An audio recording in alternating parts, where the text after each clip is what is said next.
Cuando uno está sin Cristo es un pecador. ¿Y qué hace el pecado en una persona? Pero vuestras iniquidades, ¿qué hacen esas iniquidades? División entre vosotros y vuestro Dios, y vuestros pecados han hecho ocultar de vosotros su rostro para no oír. Entonces el pecado divide al hombre de Dios. El pecado lo divide. Pero la sangre de Cristo lo perdona y lo une a Dios. Entonces, ¿por qué tenemos entrada nosotros al reino de los cielos? Lo que dice Hebreos, ¿no? Creo que el capítulo 10. Hermanos, teniendo libertad para entrar al lugar santísimo. ¿Qué fue lo que nos hizo a nosotros libres? Mira lo que fue. ¿Qué nos hizo libres? La sangre de Cristo nos hizo libres. O sea que el que vive en pecado y la sangre todavía no lo ha limpiado, no es libre. Así que, hermanos, teniendo libertad para entrar al lugar santísimo por la sangre de Jesucristo. Por la sangre de Jesucristo. Entonces, antes estábamos esclavos. Un esclavo, hermano, un esclavo sufre. ¿Sabes qué dice? ¿Sufren los esclavos o no? Claro, hermano, los esclavos, ellos. Pero cuando un esclavo de esos esclavos, ojalá no haya aquí, o si hay aquí hoy, Dios lo libere hoy. Si un esclavo viene y se arrodilla aquí, oiga, y se para allá al puesto, y el predicador dice un aplauso al Señor y dice, ¿por qué lo hace después? Porque ¿a quién lo libertó? El Señor. Y después le dice, vamos a orar dando gracias a Dios. Y él, aunque no puede levantar bien las manos, pero ya la levanta. Y le dice, Señor, gracias.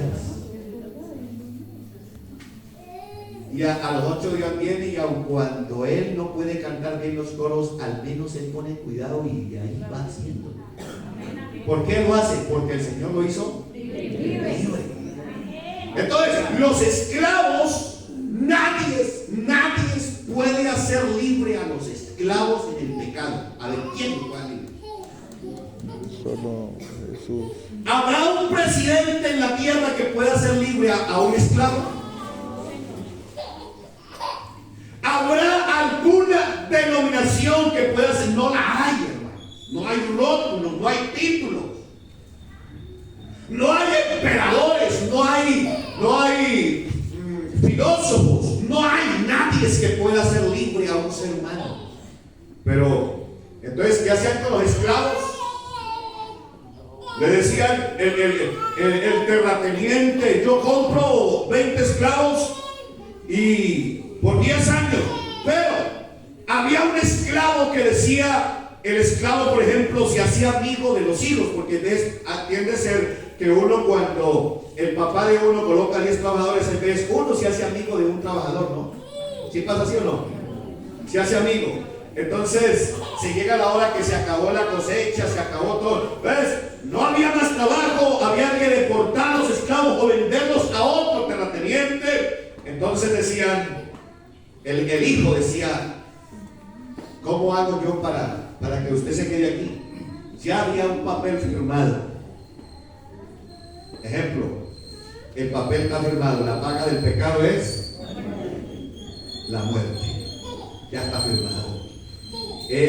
Por cuanto el pecado entró por hombre al mundo, vino la muerte y luego la muerte pasó a todos, por lo tanto todos están destituidos del reino de Dios. Así que no hay nada que hacer. No había quien. Entonces, ¿qué hizo? ¿Qué dice la Biblia con esos esclavos?